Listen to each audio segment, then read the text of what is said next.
Consider supporting the work of Notes from an Aspiring Humanitarian by becoming a monthly patron. Your contributions will help keep the resource alive and support its mission. Visit patreon.com/NAHblog to learn more and make a contribution of $3, $5, $10, or $20 per month. Again, that's patreon.com/NAHblog. You can start or stop anytime. Thank you for listening.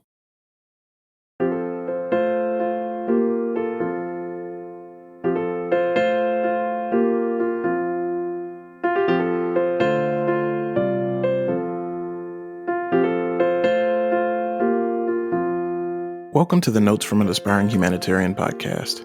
I'm your host, Relando Tompkins-Jones. I'm a social worker, social justice educator, writer, organizational consultant, and now podcaster who works to build more equitable and inclusive communities. I am also an aspiring humanitarian. My experiences have shown me that in the process of working for social justice outwardly, it's also important for us to continue to critically examine ourselves, shedding attitudes and behaviors that are oppressive to make room for those that are more inclusive, just, and humanitarian. What is an aspiring humanitarian, you ask? When I say humanitarian, I don't mean humanitarian in the harmful sense of placing ourselves in the role of a benevolent hero who's there to swoop in and save others. I mean dedicating one's life, time, and energy to honoring the ways that our destinies are intertwined. It's about accepting the lifelong pursuit to become more humane to those around us, with the recognition that we lose important parts of our humanity when we allow and enable the suffering of others. It means acknowledging our many contradictions and complications and aspiring to do more, aspiring to do better. It means acknowledging that systems of oppression exist by design and not by accident, and working towards an individual and collective transformation that includes an unshakable belief that our society's safety, viability, survival, and ability to thrive is only as secure as our most marginalized community members. Since 2011, my blog, Notes from an Aspiring Humanitarian, has been a place where I've written and curated content on issues of equity and social justice. Through using written word, film, and video, and other forms of media for social justice education, I hope to continue to expand and enrich the narratives about social issues that face our society and to find ways to take action while encouraging others to do the same. Today, the blog and now the podcast is for others who share a passion for that same journey. No matter who you are, where you come from, what your identities are, or what area of work you're in, there's room enough for all of us in this work, and I hope that engaging with the podcast or the blog can move you closer to discovering or reaffirming your answers to the questions that you may have about how you can best be of service.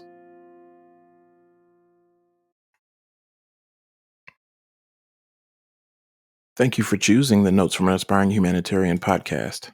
This is your host, Relando Tompkins-Jones. In this week's episode, I'm going to be talking a little bit about supporting Black male students on college campuses.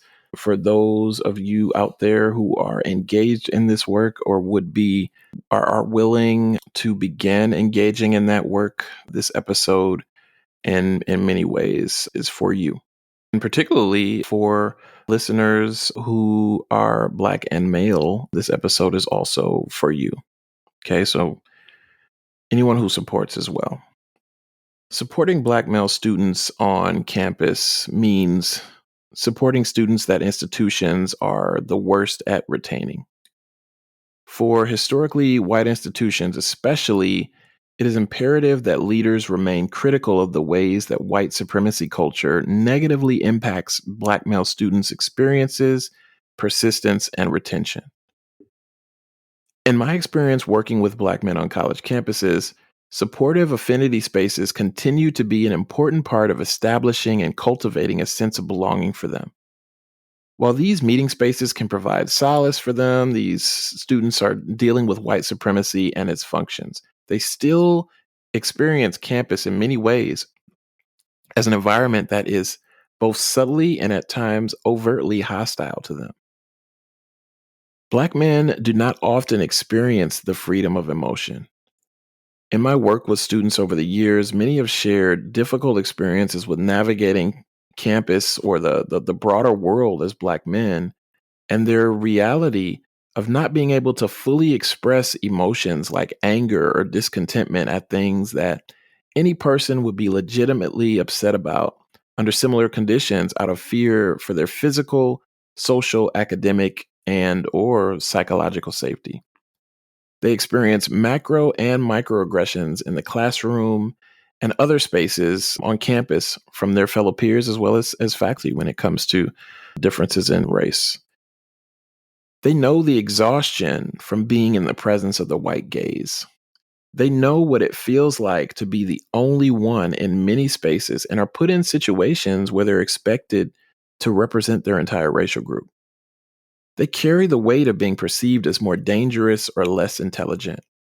They work through imposter syndrome from stereotype threat, struggling with disparities in education, health, connections, wealth, and a variety of other areas that require additional energy that white students do not have to expend on their road to their diploma. All of these things and more impact their persistence and retention. If your hope is to support Black male students, it is vital to take a non assimilationist approach. Here's what that means. Acknowledge that Black male students navigate institutions that uplift whiteness as the standard of both normalcy and excellence. Include your institution as being part of the problem, because it is. Make sure that in conversations and actions, you are consistently communicating to them that it is the institutions that need to change and not them, that they are not inferior, but rather it is the myth of white supremacy that must be interrogated and dismantled. A non assimilationist approach supports Black male students more holistically and creates space to further cultivate the strengths and resilience that they already possess when they arrive on campus. Like other people from marginalized groups, they are in many ways uniquely positioned to better understand systems and solutions that are necessary for where the world is right now and where it needs to go. So, having opportunities to connect to other Black students is important, as well as connecting with staff and faculty who care about them. That's also important. Cultivating their sense of physical, social, and psychological safety is also very, very important. When Black male students receive these things, it creates opportunities to engage with them in deeper learning and exploration to better understand the systems of oppression that marginalize them, while also exploring their other multiple identities and their relationship to power and privilege. Because there is some interplay there as well. Experience marginalization in some ways, but there are intra-group conversations that need to be had about the relationship to power and privilege as well. These spaces better enable Black male students to laugh together, support one another through hardships, encourage one another to seek help when needed, to see and be seen by one another in ways that are not easy to come by outside of those intentional spaces. So, colleges and universities have a responsibility to remove barriers set in place by systems of oppression and to create the conditions for our students to thrive and not merely survive. Student success and retention programs, affinity spaces, and divisions for equity and social justice can't do it alone and require the partnership of all areas of the institution to transform it and eliminate the disparate outcomes in retention and graduation that we're up against. That transformation has to include an unshakable belief that the safety and viability of higher education and the broader society it serves as a public good is only as secure as the safety and success of its most vulnerable community members. This includes Black male college students.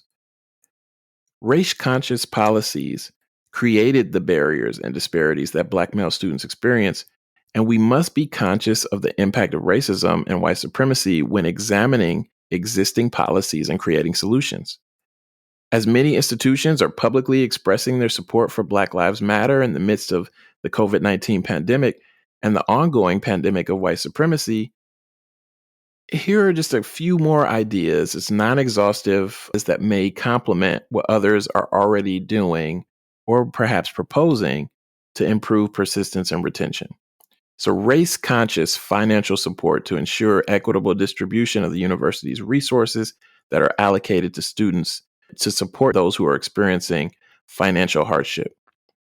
While weathering the financial storm that the pandemic is wreaking on institutions right now, Prioritize protecting programs like student success programs, social justice centers, and education programs and training that are sources of support for the entire institution but center the most vulnerable.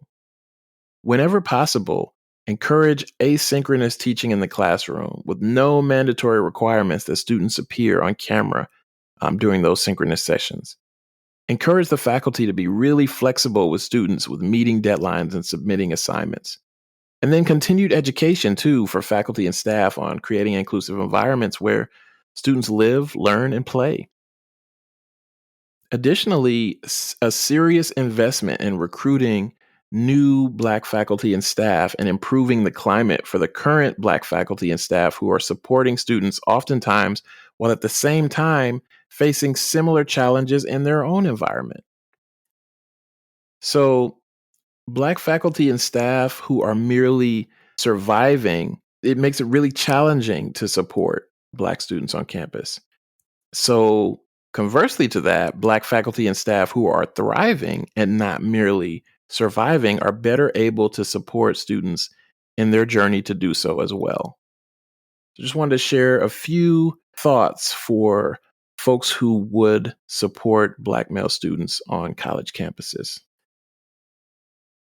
So, how do you think colleges and universities can better support Black male students? All right. Thanks again for choosing the Notes from an Aspiring Humanitarian podcast. I look forward to engaging with you on the next episode.